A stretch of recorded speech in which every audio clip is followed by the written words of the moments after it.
North London grime scene. The title, I named my magazine North London Grime Scene as it has a catchy, upbeat name that can capture the reader's attention whilst viewing it and make it stand out against competition. The font is real graffiti, found on defunct.com, and it was chosen due to its swagger and cool design that it was almost graffiti-like, which would appeal to my target audience. Graffiti has connotations of crime and financial struggle, which may be problems that my target audience could stereotypically face. Therefore, it may be familiar to them, and it is also stylish. I believe that the title and font links a brief due to the vibrancy that it holds, and the name also links to the area named in the brief being North London. Magazine purpose. The purpose of the magazine is to enter the market in the music area and be able to leave an impact by representing grime and attempting to publish the best grime magazine possible. As well as aiming to leave the market, I would also like to shed a positive light on the grime scene and get rid of the stereotypical views and opinions owned by the public, and to help grime continue to gain popularity. I also want to create a sense of a bond between grime and education by making this magazine, as I believe that it could influence my target audience to read more and therefore have a higher chance of succeeding in their education and possibly reduce crime as a result. This links to brief as it is new and considered original content due to its positive purpose. My target audience. My primary target audience are males, black and mixed race, aged 19 to 22 of lower class C2DE. Ethnicity, English African. Grime is dominantly represented by the young, lower class black community. Therefore, a lot of its followers are young black males who often come from a hard background and have low income. It will appeal to this target audience as they hold a main interest in grime, and I believe that it's the best market to attract as they are all quite involved and passionate about the genre. As a result, I believe that they would hold a strong interest in my magazine. As they are over 18 years old, being 19, they most likely would have a job, which means that they have some disposable income to purchase the magazine weekly. This target audience will meet the brief due to its vibrant young audience within North London who will be viewing the original content. My second target audience, males and females, all races, aged 15 to 18, again in the lower class, with all ethnicities. Grime has progressively started to attract younger audiences over the last year due to grime's exposure via social media platforms, and has also grown a larger female viewing / interest.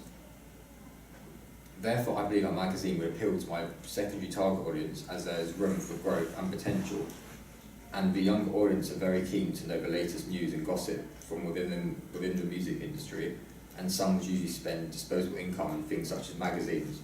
Therefore, I think they would buy my content that holds an interest.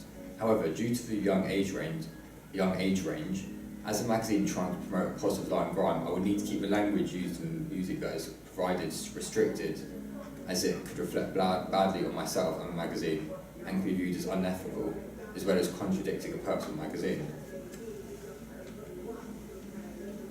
Genre. The music genre that will be displayed within the magazine would be grime. I've chosen grime as I believe there is a lot of potential for growth in the genre. And with the right exposure, it could be the next big thing. My magazine will be comprehensive, and we can see this, and we can see that as it includes articles, reviews, offers, giveaways, stories, free music clips, and advertisement content for where grime artists are performing and when. The grime element will be presented not only through the content but through the use of the grime style by using graffiti, pictures from the grime scene, and strong colours that reflect the genre. Grime meets the client brief explicitly as it is based in North London and is part of the vibrant music scene. I've chosen these colours as I feel like they reflect the genre, and they're also quite popular colours that will stand out. Here's a mood board.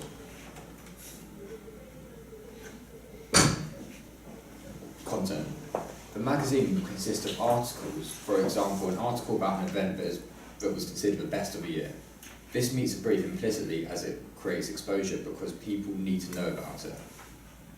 Reviews, for example, a review on a popular grime venue in North London where it informs viewers on whether it is worth visiting or not. offers, for example, 20% off tickets to the upcoming T-Wiz gig, exclusively available for readers, giveaways, for example, tickets to a gig or clothing, stories, for example, up-and-coming grime artists and how they have made it to where they are and where they aspire to be. This meets a brief implicitly as it showcases the talent in the area. 3 music clips, for example, a 20-second snippet from an artist's new single. This will be accessible by the use of the QR code, our USB. Advertisement, for example, information for where grime artists are performing when. For online content will be the same as the magazine's paper version, although the need for a QR reader will be unnecessary online, as the clips will be added in directly. The online version will also have social media content and accounts, as well as videos from the grime scene. The content meets a brief as it reflects new content within North London that will help develop the vibrant music scene. Form. My paper size will be A4 as I feel as though it would give the customers good value for money and will be able to stand out on the shelves due to its size. The type of paper used will be coated due to its high quality, which will give the product a sense of style and glamour that will make the customer feel cared about. The magazine will consist of between 50 to 60 pages every week, fluctuating depending on how much content is available. 50 to 60 pages is more than enough for a weekly magazine, and I feel that if there was more, then it could be off-putting to my target audience, as it may be too much reading for them. This meets a brief as it is a new product, as well as being vibrant and based in North London. The online form will be a website. The website will contain all the new content of the magazine and will cost a subscription fee monthly, which will be £6.99, which over the course of the year comes out nearly half the price of a year's worth of the paper version of the magazine. If a website is a big hit, then I'll create an app for my magazine in the future, whereby the interactive QR content will be instantly accessible.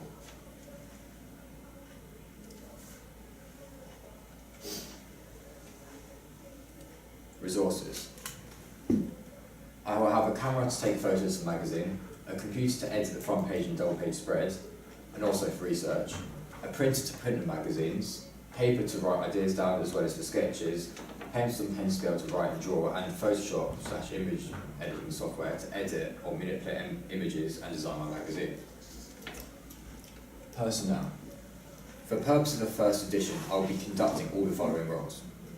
I will need a photographer to take pictures of the models for my front cover and double page spread. I will plan the photography scenes as well as the front page and double page spread whilst editing my content as well. I will need a contingency artist just in case my artists are unavailable at my time of photograph taking. I will also have an associate to help carry equipment and help with my location recce. I will need an editor to edit the images as well as a body copy, and will also need a designer to design my magazine. I will also have a researcher, as I believe it will be beneficial in order to gain a competitive advantage as a researcher could scout talent and analyse competitors. Distribution. The magazine at the start of launch will be sold via newsagents and supermarkets, as they will gain exposure and free advertising in the stores and could generate sales through product placement. Further on down the line, the possibility of delivery with magazine subscription could be brought into place. The product will cost £2.99 per weekly issue, which I believe is a fair price for my target audience.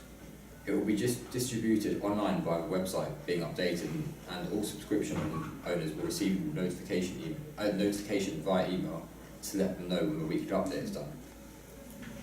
Marketing. Both versions of the magazine will be advertised via social media sources such as Instagram and Twitter. This is due to the fact that it is free to do and has potential to capture a large audience. There will also be promotions such as offers and giveaways. This is to encourage customers to interact with business in the intent that they would stay and create loyalty towards the magazine. Here are some sketch layouts.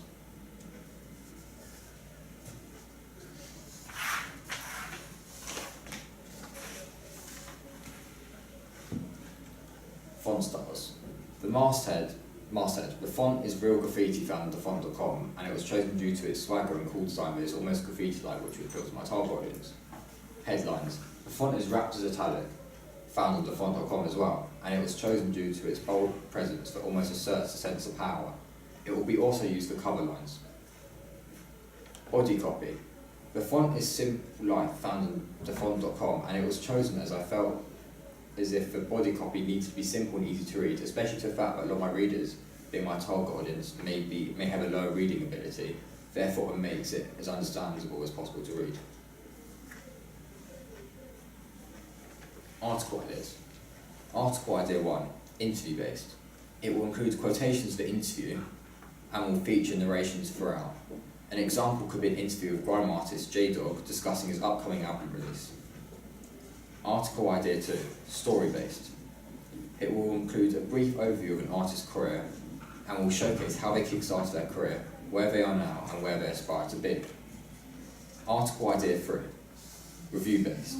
It will include a rating and opinions from a critic based on an album, song, artist, venue or a concert. For example, a review of J-Dog's new album, Moving Mad. Magazine competition. This magazine, on the left, is based on classical music, hence the name. It is a basic magazine visually and doesn't generate a lot of interest. It is also double the price. It is also nearly double the price of an exciting magazine. The magazine on the right is called End to End and is a multi-content magazine with a funky kind of look. However, it can only be found online, has less specific content due to a range of different content, and is only released monthly. Thank you for watching. I will now take any questions.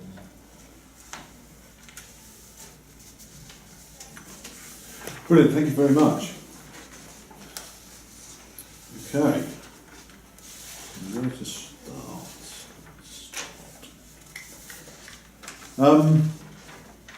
The title of your magazine, North London Grime Scene. Do you think that sounds particularly like a title of a magazine, or is it a description of the content of the magazine? It's a title, although I feel like it's also, with some magazines, you could look at it and you could think it's not very clear what could it be about. You might not feel that interested in it because you're not really sure what it is, so you might not want to give it a try. Okay. Whereas I feel like if it's got quite a catchy name for a start, and I feel like it's precise and it almost shows you what you're going to read. Yeah. And I feel like if customers see the word grime, they're interested in grime, I feel like they'd be able to be interested in one, be able to have a chance. No, I mean, the reason I ask is that it strikes me that you've almost got an inbuilt sort of logo title that you could use, that it's just the first three letters. Yeah? Which I'm assuming is North London, kind of just reduced. NLD, sort of, to me that sounds more interesting.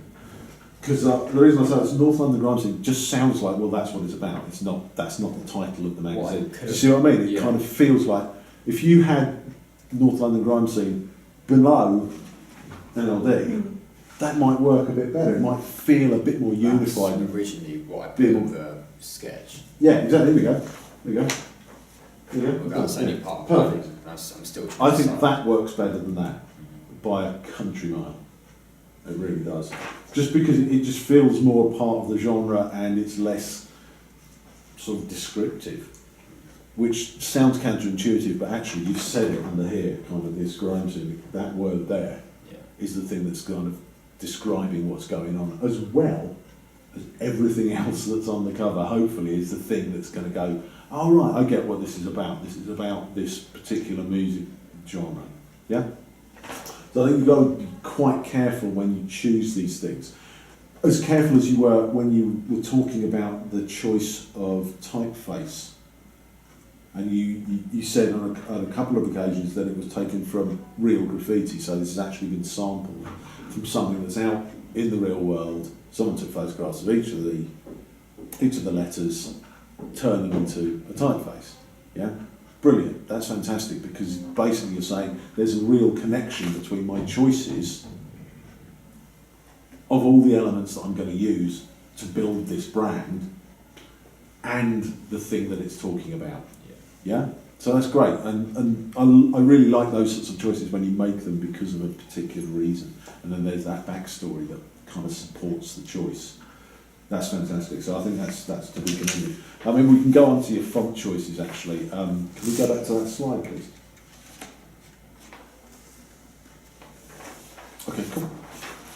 So we've got the masthead, real graffiti. I like that. I think it would probably work. I think if you were going to go down this road, then kind of railroad you, but if you're going to go down this road and use that as your logo, the bit that says grime scene underneath, I wouldn't use that particular typeface on. I'd just retain it for this thing here, because I think it's quite difficult to read in anything that's longer than that, because I think that's quite hard to read, this bit here. Yeah?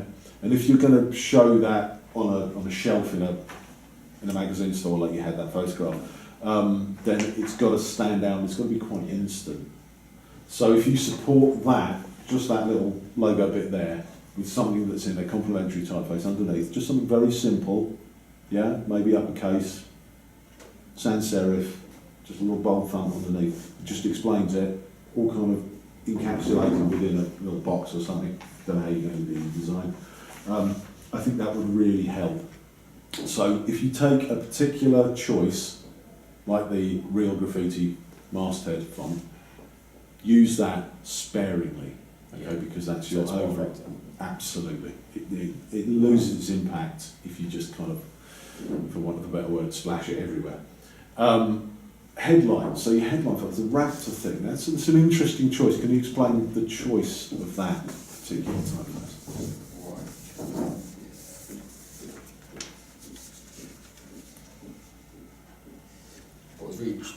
What I put down here was it was chosen due to its bold presence, but almost asserts a sense of power. Right, okay, which is absolutely, you certainly get that with that particular typeface, don't you? It does feel bold, it feels powerful, it feels aggressive, and I think for all those reasons it could work. Whether it works well with your brand font is another matter. Do you see what I mean? Yeah. So just put them together. I mean, on the page there, they sort of fight a little bit, and that's kind of worrying. But again, make those choices, make informed choices by creating layouts using those fonts. Yeah, use those typefaces in all the different ways that you might want to use them. You know, you've done it here, kind of, but we need a bit more. So that was one thing. The one that actually really worried me was the body copy choice. You said you chose it because you wanted it to be easy to read. It's in this. I would be very interested to see that particular typeface rolled into, several paragraphs on a layout within a magazine. I bet you anything it's very hard to read. Really? Absolutely guarantee it. Because it's very kind of choppy, okay?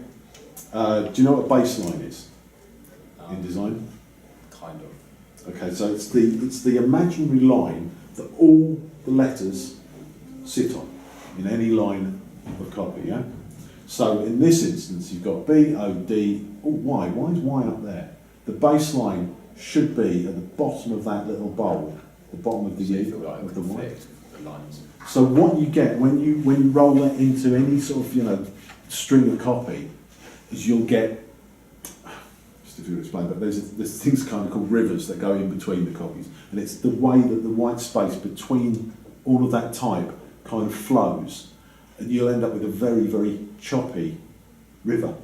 Yeah. So what will happen is when you're trying to scan things with your eye, it'll start kind of going up and down. Your eye will just follow the characters, and they'll sort of, oh God, and you'll lose yourself. So that's why I think it's probably not going to be that strong. You could use it in titling, but I really would steer clear of anything with that much stylistic kind of, design as a body copy choice. Because I think, so be really aware and be careful whenever you make those stylistic choices, yeah? Because it's just, I think your rationale was really good. I think the idea of saying, okay, I recognise that actually maybe we want to keep it easy to read, a bit breezy, that makes sense. but I think the actual practical application wouldn't hold that up. Yeah? Okay. Would you suggest something more textbook maybe?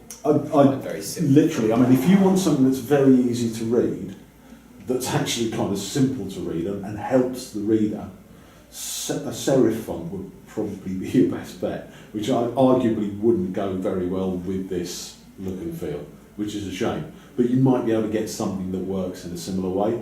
So you know what a serif font is? Not really. Okay, right. So serifs are the little kind of kinks on the top. So is it where, let's say it has a cable, it's kind of, so, for example, is it where it kind of flicks up the corner? yeah, you've got like little kind of bars that stick out at the top and the bottom of each letter. So on the B, on the B you'd have like a little thing there and a little thing there. A thing there, a little thing there. Okay, so they're the serifs. And what happens is that visually links each letter to the next letter, which helps the flow of reading. That's why they're there. Do you reckon that could be quite confusing though, if it all seems like it's all... That's the problem you've got. That's the problem you've got. So you need to make those choices. But I would say stick with something that's a very simple font.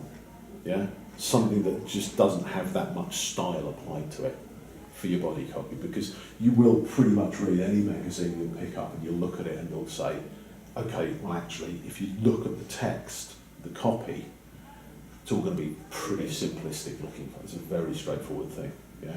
So, less style, more functionality, basically, yeah? Yeah, also bring it back, where we were talking about for NLD, would you suggest possibly changing NLD into a logo? In what respect? So, for example, the NLD Grime Church. Yeah. Is that right? Yeah. That's going to show you.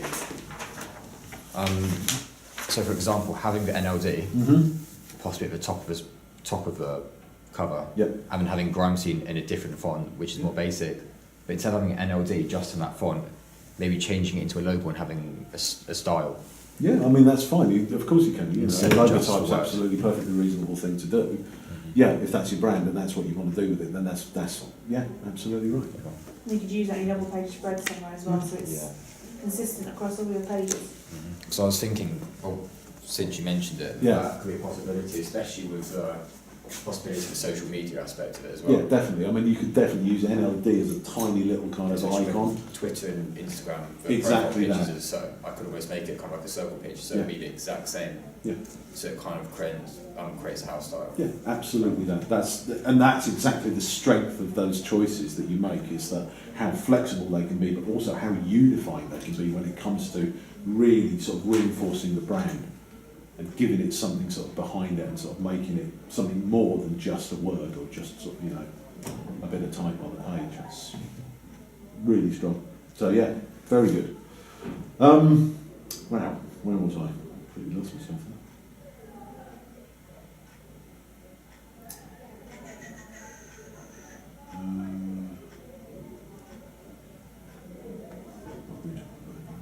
The demographic, sort of a non sequitur, but the demographic seems quite narrow.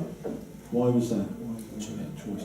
Well, I've written down your primary target audience is 19 to 22, which is, you know, that's what, 3 years. It's not very broad. Originally it was 18 to 22, and Right. the second year was 15 to 18, but it clashed, so I changed it from 19 to 22 instead of 18. Okay. Raise the 22 age a bit. Yeah. You could raise the 22. Are there any figures? Have you looked into this? Figures about the sort of age of people that like this sort of music? Haven't done any proper research Yeah. in terms of statistics, so I need to look into more. I would. I think when you've identified a very narrow range when it comes to your demographic, you need to have a good reason for that. And to me, it just felt very narrow. Yeah. You know, you are targeting quite a slim proportion of the population. I feel like primary could be up a bit, but although the secondary, it was more for late teens, whereas I feel like I couldn't really have it any lower than 15. No, which is fair based enough. on But I mean, you know, content.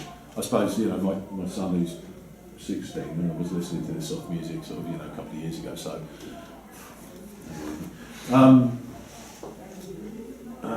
And I think that, you know, you can recognise that there would be a much broader section of the population who'd be into it. And I think because of your primary demographic was, again, further narrowed by the ethnicity. And that's kind of interesting. I mean, again, it's one of those sort of things where it's a very definitive choice to make on your behalf. And if you haven't got it backed up with figures, like actual research, I question why you do it. You know, it's more of an assumption than an actual research. I feel like it was more to do with a race. Yeah. Linking to a race. No, and I completely see why you've done it, and I don't think it's wrong. I'm just saying it's very interesting, and it would be kind of better to have backed it up with those sorts of figures from a particular research paper or something. I don't know if that's out there. Probably is. I would have thought. So that's cool. Going back to when you open, I feel it's not a long time, but going back to when you your first sort of opening slides, I think it were. All right, maybe not the first opening. There was one about education. There we go. So he says to create a sense of a bond between grime and education. I like that. I think that's a really nice thought, because grime does have that kind of negative connotation to it. It does feel, and it's maybe less so than it was, but even still, there is definitely a kind of a bad feeling about it. So, this is a bit kind of street, a bit grim, it's a bit grimy, hence the name. But the idea of education is an interesting one. Can you tell me a bit more about that thought? I feel like, even myself, I find when I'm not interested in something, let's say like a certain topic in school, for example, I might not have any kind of motivation to be able to want to do it or something. Or even for reading, in this kind of example, I don't tend to read books, because I don't tend to enjoy the topics of books. Right. Whereas I tend to enjoy reading other kind of forms, such as articles, social media, stuff on social media, because I feel like interesting more aware. So I feel like a way to kind of sorry my words. That's okay. A way to kind of attract that audience, the young audience, especially when, in general, if you add the two audiences together, it's 15 years and above, going to early 20s. I feel like that could be an incentive to create and. So when you talk about education, what are you educating? The literature, literature and reading ability. Oh, I see. Okay, right. That's very interesting, because I thought immediately my brain went to educating people about how grime isn't one thing; it's something else. You know, it's lots of different things. It is about social commentary, but it's also about kind of lifestyle. It's also about community. Right. That's very interesting, because that becomes more of a USP. It's a kind of it's a hard sell, I'd say, but that doesn't make it wrong. And I think it would be very interesting to see how you could put that into this sort of subject, and how you could put that into a magazine. I also feel it's very intriguing. I feel like a lot of ways that people trying to advertise stuff through word of mouth and trends and stuff, it's becoming. It was originally through it was starting to come on social media, and I feel like a lot of people decided to take that path. Yeah. And it's kind of died down a bit, whereas I feel like, although it will be a small kind of audience, I feel like if that trend could reach teachers and staff in the school system, the education system, I feel like there's a possibility that schools could, for example, there could be a possibility for them to be able to subscribe to the magazine and be able to have, let's say, like a weekly order, and to then be able to use for the students. Okay. And I feel like it could get around the education system. It's very interesting. So it's kind of, the idea of creating a magazine that then becomes a resource for education is fascinating. And I think, you could really explore that, and that could be a real unique thing. That's intriguing. To actually directly create something that is meant to be used in schools, as well as something that's sort of meant to be informative and fun and nice, and I think it's a challenge, because I'm not sure how you do it, but it's intriguing. I've not heard that before. It's kind of interesting. So yeah, well done for that. That's brilliant. Hate to be a contingency artist. Sorry, it's just something I picked up. He said in your resources, he said contingency artist, and I thought that's brilliant. Yeah, what if someone backs out? Yeah, you can leave contingency. Yeah. But you really wouldn't want to be on the phone. Okay, you're a contingency artist. Anyway, sorry, not really helping. I've written down here colours. Can we go to the colour choice? Yeah. Okay, this did sort of kind of. I was intrigued as to your colour choices. Why? It says it reflects the genre. How? A lot, well not a lot, but quite a few of the pictures I've seen on the internet and a lot of advertising have contained similar colours to those. Okay. Quite popular colours, quite bright colours, but nothing too out there, nothing too, let's say, pink or yellow. Yeah. Nothing too like flashy, but nothing too dull. It's very interesting that you've picked up on those particular colours. I mean, again, I've seen these sorts of pictures before with grime as being the central thing. In fact, that's probably the predominant genre. And I would say 99% of them would come in as being, I'm going to have a colour palette of red and black and grey. You've chosen some that's, they're really earth colours, and that's interesting. And I think it would be very, very interesting to see that rolled into some layouts. Try to show you something. Yeah, of course. Quickly see that. It's alright. Well, I missed something. And it's just that. What I was originally thinking of with the colours for this is just for front cover. Yeah. Is having a blue for the text boxes. Yeah. And having a green background or an orange background.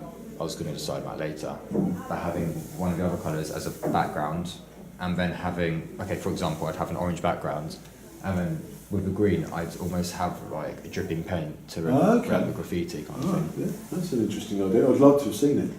That would have been a really nice thing to see mocked up, because then that really kind of speaks to the whole of my choices for the colour palette of this, and this is how it would work in this particular context. You know, and I've mocked up a page to show you.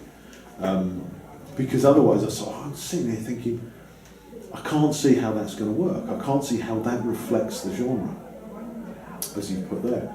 But that doesn't, again, it doesn't mean to say it's the wrong thing to do. It's just not the immediately obvious thing to do, which, again, is not a reason not to do it. In fact, it's probably a reason to try it. To take something and make it different. And say, I'm not going to approach it from everybody else's angle, I'm going to approach it from this angle, which is what's going to sell it. I also feel like with connotations of genre, I feel like the possible darkness, the darker colours could kind of furthermore like reflect the bad connotations, whereas like bright colours could suggest some kind of light to it and suggest some kind of vibrancy to it, which was linked to grief. Yeah, which then you link back into your idea about education and about a positive angle. For example, if a parent, every parent's different. Some people think certain things are fine, some people think maybe they're not. Yeah. And it depends also on opinion and how you yourself see the genre as well.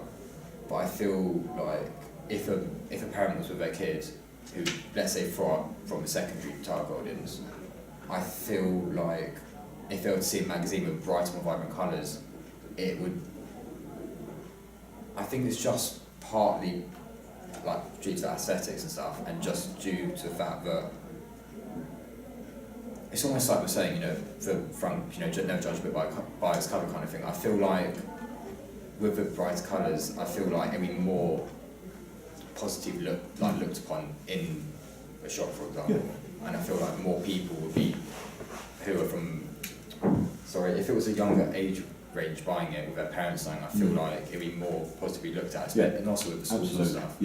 If let's say the school, if let's say I was trying to approach a school and say, explain my idea to them, picture your idea like I am now, and send them a copy of an example copy of a magazine, and it was with dark colours from the offset. From the start, it kind of Yeah, it sets up a bad picture. Whereas if it's kind of bright, colourful, vibrant, I feel Absolutely. like it'd be more positively looked at. Again, and you know, I mean, what I sort of said before about all the other choices you make, if you make those choices, be 100% behind them, but also try and back them up with something. So try and reinforce exactly what you've just said. There's, You know, work up the mock-up with those colours in and say, this is why I've done it. there's no exact reason for each individual colour, No. but there's a reason for the. Yeah. them. What I'd suggest is with your mood board, because it was quite small, wasn't it? Was it that one? Yeah. Okay. So that sort of doesn't reflect it, but sort of does. And I think maybe you need to reflect it more in the mood board as well. The colours would essentially sit within this slide. That was actually created initially before I came up with the colour scheme as well. Okay. But then, you know, if you've changed your mind on one thing, then you can also change your mind on another. It doesn't matter. But when you get there, make sure that you've got there for a particular reason. Okay. I think that's all I've got. Lovely. Is that good? Yeah, very good. Thank All you. right. Well done. Brilliant.